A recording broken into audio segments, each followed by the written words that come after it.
ఐపీఎల్లో అదరగొట్టిన వైభవ్ సూర్యవంశీ భారత క్రికెట్ చరిత్ర అరుదైన రికార్డ్ నమోదు చేశాడు. కేవలం 15 ఏళ్ల 71 రోజుల వయసులోనే ఇండియన్ టీంకు సెలెక్ట్ అయి హిస్టరీ క్రియేట్ చేశాడు. దీంతో దశాబ్దాలుగా క్రికెట్ గాడ్ సచిన్ టెండూల్కర్ పేరిట ఉన్న యంగెస్ట్ డెబ్యూ ప్లేయర్ రికార్డును వైభవ్ బ్రేక్ చేశాడు.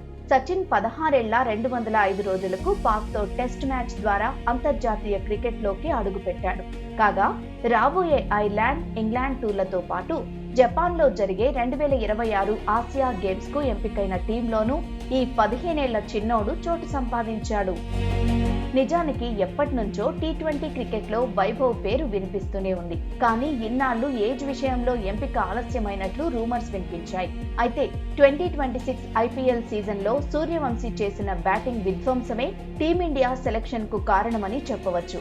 ఈ సీజన్ లో 1 సెంచరీ, 5 హాఫ్ సెంచరీలతో ఏకంగా 776 పరుగులు చేసి ఆరెంజ్ క్యాప్ కొట్టేశాడు వైభవ్.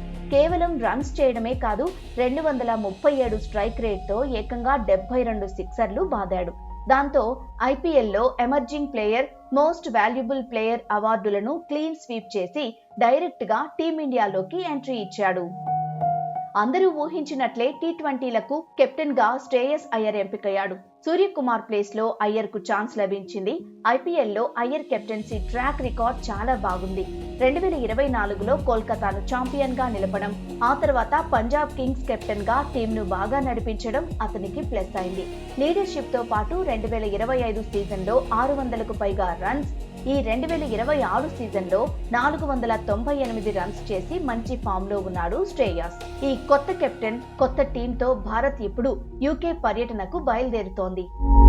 ఇక ఈ కొత్త టీంలో అందరినీ షాక్ కి గురి చేసిన విషయం ఏంటంటే సూర్యకుమార్ యాదవ్ ను పక్కన పెట్టేయడం. ఈ ఏడాది స్టార్టింగ్ లో ఇండియాకు టీ20 వరల్డ్ కప్ అందించిన కెప్టెన్ అయినప్పటికీ కొంతకాలంగా సూర్య ఫామ్ అస్సలు బాలేదు.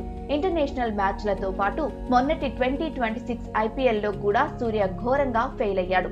అందుకే సెలెక్టర్లు టీం ఫ్యూచర్ ను దృష్టిలో పెట్టుకుని సూర్యపై వేటు వేసినట్లు తెలుస్తోంది.